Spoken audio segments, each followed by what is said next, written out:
So welcome to the third segment in the My Farm to Early Care and Education webinar series.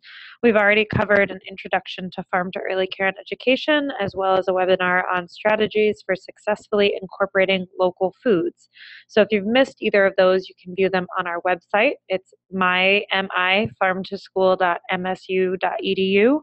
Today we'll be covering an introduction to local procurement, so we'll focus on an overview of rules, regulations, and opportunities for local foods in your early childhood meal programs. My name is Abby Harper. I'm the Farm to School Specialist at the Center for Regional Food Systems, and I'll be leading you through the webinar today. So the first step in starting local purchasing is deciding what you are going to define as local, as that will help you figure out where to target your searches. Um, for some folks, local means directly supporting their communities. Local definitions can be hyperlocal, such as food grown within your city or town limits. And some people expand that even further to a country region or to a specific radius, like within 100 miles of your program location. Some even further expand that to the state of Michigan, which can be a more appealing definition for those working with larger programs that might need larger volume than what could be available in your city or county. And still further, some people define it maybe regionally, seeking product within a several state region or the Great Lakes region. So there are lots of different definitions. And for many, there are greater benefits to narrowing your definition of local. For example, if you include a city or 100-mile radius definition, there might be more access to educational opportunities or the ability to know that you're keeping your dollars very local. But if you expand your definition to a Michigan or regional focus, you might secure larger quantities. However, they might not have source-specific information. So broadline distributors, food hubs, and grocery stores might have more Michigan-branded products that would have information about state-grown or regional products, but might not have specific farm or geographic information. There are some food hubs and broadline distributors that provide more source information, including some that provide farm source, but you may have to ask for that information specifically. So regarding sources for local food, there's really no limit on what you can use as sources for your local purchasing. You can use broadline distributors like Gordon's, Cisco, US Foods, or others. Many of these companies are making information about the local foods that they source more transparent. So if you're working with one of those distributors, you can ask your representative about the local products that they might have available. Food hubs are organizations or businesses that aggregate and distribute local products, and sometimes they will do a small level of processing. In Michigan, we have many food hubs that have different geographic scopes. So Detroit Eastern Market and Cherry Capital Foods are two food hubs that use Michigan State as their geographic definition of local. But there are more local examples like the Washtenaw Food Hub, Sprout Foods in Battle Creek, Allen Marketplace in Lansing, the UP Food Exchange, and some emerging models in Kalamazoo, Flint, Muskegon, and elsewhere that use more specific definitions of local that are a little bit narrower. And then early childhood programs are also able to work directly with farmers or farmer cooperatives and purchase from directly from a farm. This could be as simple as buying product that they have available in season or planning with them ahead of time to grow crops specifically for your program. This is something called forward contracting and is an emerging model for larger programs looking to secure a larger quantity and get the guarantee at the start of the season. Programs can also purchase directly from farmers market or farm stands. This is a great way to get started and learn about seasonality and has the added benefits of many farmers in one place for easy cost comparison. Farmers markets can also be a good space to connect with farmers in your area that might be interested in working with you directly. And then there's a common misconception that programs are not allowed to purchase directly from farmers or farmers markets. And I want to clarify that early childhood programs are able to buy directly from farmers if they so choose. And they're also allowed to grow their own food to use in their meal programs. Both of these are acceptable practices, and there are no statewide or federal requirements for things like food safety certifications or required insurance for farmers. A lot of farmers may be too small for it to be cost effective to pursue food safety certifications, but in those cases, it's always wise to ask farmers about their food safety plans. And we'll go more depth into these sources in the next few segments of the webinar series, where we focus specifically on farmers, food hubs, and broadline distributors. Programs are also able to have a garden on their site and grow their own food, not just for educational purposes, but also to use in meals. And we're seeing more programs that are looking at that option as a means to get garden education as well as local food access into their programs. If you haven't heard of Cultivate Michigan yet, that Cultivate Michigan is a local food sourcing campaign that highlights products and provides information on sourcing from all of these different avenues. So if there are particular products you're interested that you don't know how to find, you can go to their specific product guide, and it provides information on sourcing from all of these avenues. And the website for that is right at the bottom of your screen. So in October of 2017, the Child and Adult Care Food Program, or CACFP, is updating its requirements for the first time in its 30-year history. These regulations aim to align practices better with the dietary guidelines, but they also offer a unique opportunity to leverage federal funding for local foods. So CACFP provides reimbursement for meals served in early childhood programs based on the income of the families enrolled in the program, and there are 3 different levels of reimbursement.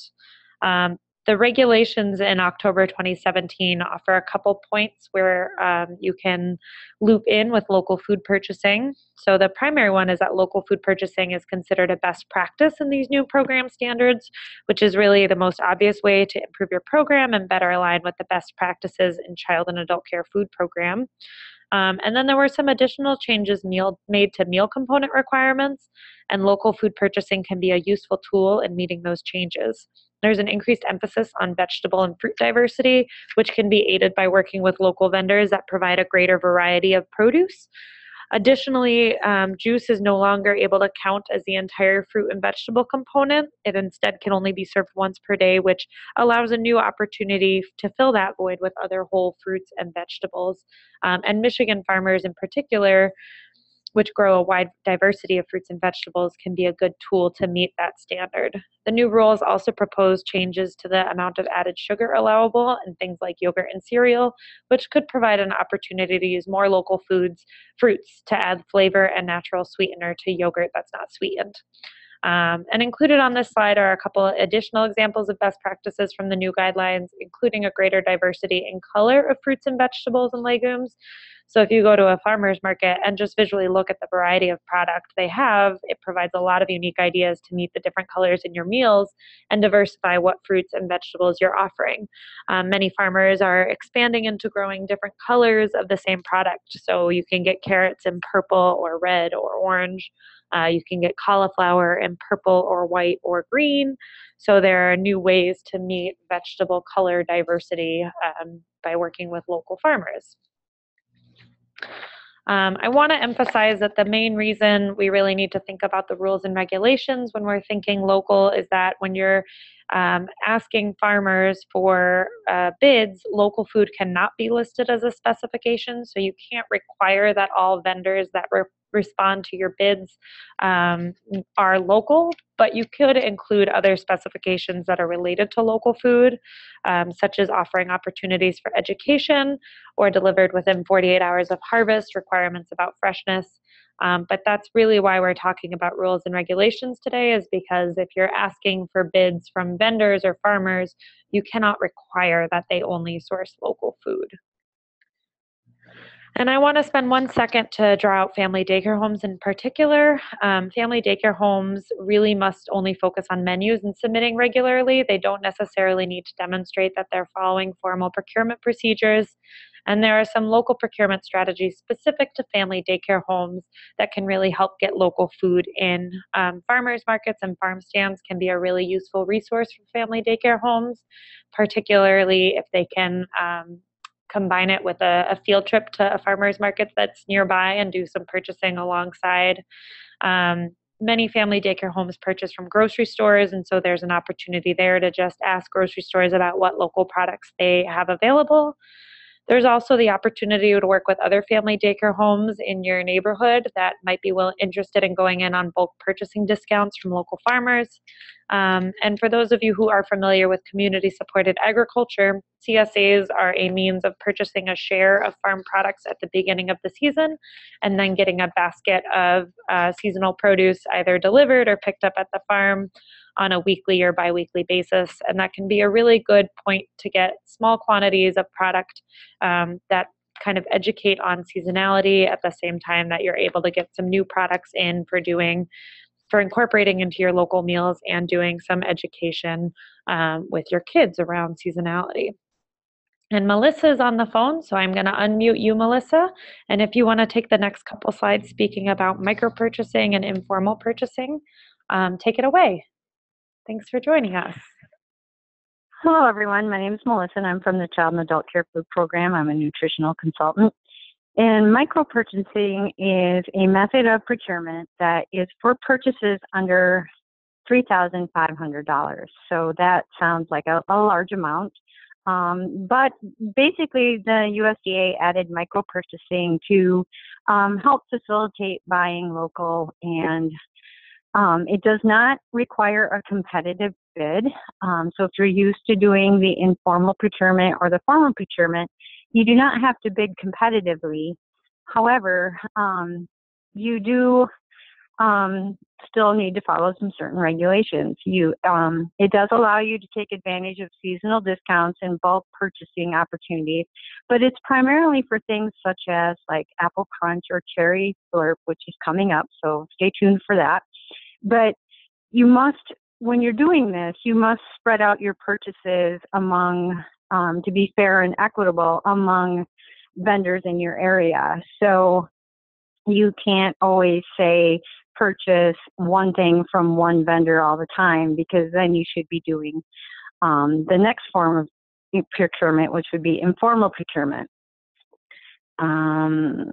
So informal purchasing is for purchases that are under $150,000, which is the federal threshold. So some schools or local governments might have a smaller threshold, so you always want to make sure that you're following the most restrictive threshold. But for informal purchasing, you need to secure bids from a minimum of 3 vendors.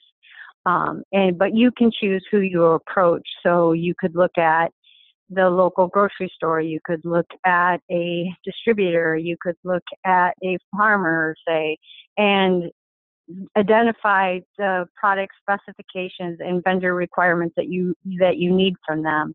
And it's more useful if you're buying multiple purchases from the same vendor, because then you can provide your rationale for your decisions that you're making.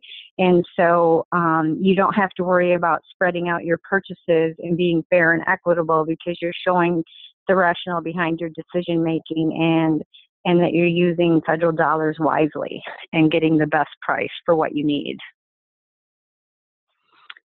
And on the screen is the MDE Informal Procurement Log. This is a template that we have developed for your use, but if you have a similar document that helps you, that meets the same requirements, then feel free to use your own. But it shows like the items that are purchased. Typically, we say we want to see items that you typically purchase annually, such as your food, like cereal, fruits, vegetables, grains, milk, and the amount you expect to buy. And then compare and contrast between the 3 vendors, the unit price, extend it out, and see which one meets the best needs for you. So down at the bottom, you could put your date and method of contact. You can look at the website. You can look at the newspaper and their weekly ads. You can contact them directly and get a quote, via email. And then under additional notes, you can provide your rationale that you chose vendor 1 because, while they're a little bit higher in price, say, you don't have to drive as far, or they have the variety that you need versus another vendor. And then you do this once a year, unless your purchasing changes, and you are good to go for the CACFP. So that is how you would do informal procurement. Formal purchasing is purchases above 150,000, and this is typically for larger purchases, such as from a broadline distributor. And this requires you to conduct a request for bid or proposal and choose the lowest cost vendor that meets your needs and specifications. So definitely when you, if you're wanting to source local and local is important to you, you would want to include the specifications that tailor to local in your request for bid. And then also you could use geographic preference. And you'd want to make sure that you reach out to local vendors to secure bids on this.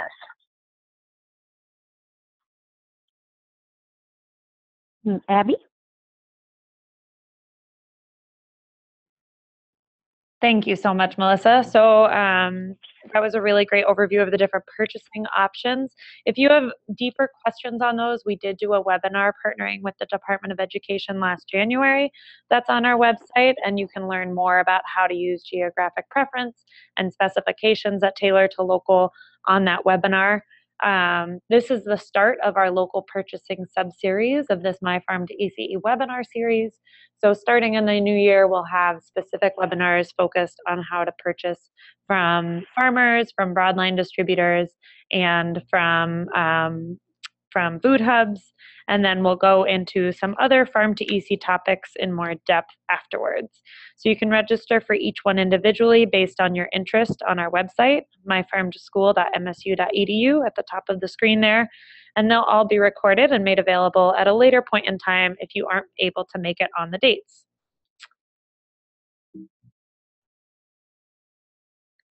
So thanks so much for joining us today. My contact information is on the screen, and thanks a lot to Melissa Lonsberry from the Department of Education for being able to be on the line. We can stay on the line for a little bit. If folks have any questions that came up during this, you can type them into the question and answer box. Otherwise, thank you so much for joining us, and I'll look